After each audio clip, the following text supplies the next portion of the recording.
ရမှတ်3မှတ်တင်မကပဲစစ်တပ်ပိုင်းကပါမြင့်တက်စေခဲ့တဲ့ဒီနေ့မနက်အစောပိုင်း MV အတွင်းကအနီရောင်တပ်သားတို့ရဲ့နိုင်ပွဲ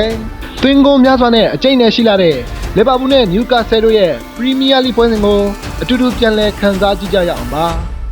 ဒီပွဲမှာလီဗာပူးတို့အနေနဲ့တိုးတက်လာတဲ့အပိုင်းတွေများစွာရှိနေပြီးနောက်တန်းကဆလို့ကွင်းလန်နဲ့တိုက်စစ်မှာပါကစားသမားတွေအနေနဲ့ကောင်းကောင်းရှီစွမ်းပြကစားနိုင်ခဲ့ပါတယ်ပွဲစားမှာတော့နျူကာဆယ်ရဲ့ aggressive ဆန်ဆန်ကစားကွက်ကြောင့်ကွင်းလန်ထိန်းချုပ်ဖို့အတော်လေးရုန်းကန်ခဲ့ရပြီးညနှုံးမြင့်တိုက်စစ်တွေနဲ့ PR ပေးခံခဲ့ရကလီဗာပူးတို့ကစားကွက်တင်များဖြစ်ခဲ့ပါတယ်ဒါကြောင့်ပဲပွဲချိန်36မိနစ်မှာတင်အသနီကော်ဒန်ရဲ့သွင်းကိုနဲ့ဦးဆောင်ခြင်းခံခဲ့ရကပထမပိုင်းရဲ့လက်ကျန်မိနစ်တွေအတွက်ပွဲကိုပြန်လည်အသာစီးယူဖို့ကြိုးစားခဲ့ရပါတယ်ဒါပေမဲ့နျူကာဆယ်ရဲ့ဦးဆောင်မှုဟာကြမခံခဲ့ပဲ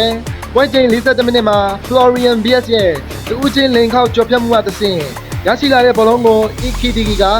တီငိမ့်ငိမ့်ပိတ်သွင်းသွားခဲ့ပါတယ်နောက်ထပ်2မိနစ်အကြာမှာတော့ဘယ်ချန်ခန်စစ်ကမီလော့ကာကဲရဲ့အကွက်မြင့်မြင့်ဖြတ်တင်ပေးလိုက်ရမှာ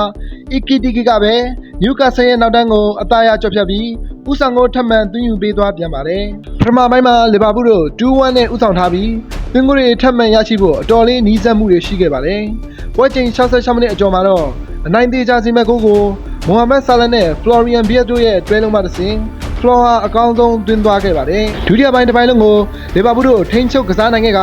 ပွဲပြီးကန်ဒီနာကျင်ချိန်ပေါ်တွင်ရရှိလာတဲ့အခွင့်အရေးကိုခေါင်းကန်ပေါ်မှတစ်ဆင့်ခန်းစင်မှုကိုနာတေးကအသာရပိတ်သိမ်းယူသွားခဲ့ပြန်ပါတယ်ဒီဂိုးဟာကိုနာတေးအတွက်ဘုံစရာကိုလည်းဖြစ်ခဲ့ပါတယ်ပွဲချိန်အပြီးမှာတော့၄ဂိုးတဂိုးနဲ့လီဗာပူးတို့အနိုင်ရရှိခဲ့ကအဆင့်9နေရာကိုယာယီတက်လှမ်းနိုင်ခဲ့ပါတယ်ဒီပွဲကြောင့်လီဗာပူးတို့ဟာ2026ခုနှစ်အတွက်ပထမဆုံးပရီးမီးယားလိနိုင်ပွဲကိုဖော်ဆောင်နိုင်ခဲ့ပြီးစိတ်သက်ပိုင်းနဲ့အမြင့်ဆုံးကိုရောက်ရှိလာခဲ့ပါတယ်ဒီပွဲနဲ့ပတ်သက်ပြီးပရိသတ်တို့ရဲ့ထင်မြင်ချက်တွေကိုလည်းကွန်မန့်မှာဝင်ရောက်ရေးသွားခဲ့လို့ရပါတယ်အသစ်တွေအတွက်ကျွန်တော်ရဲ့ channel လေးကိုလည်း like and follow လုပ်ခဲ့ပေးကြပါဦးအားလုံးကိုကျေးဇူးအထူးတင်ပါတယ်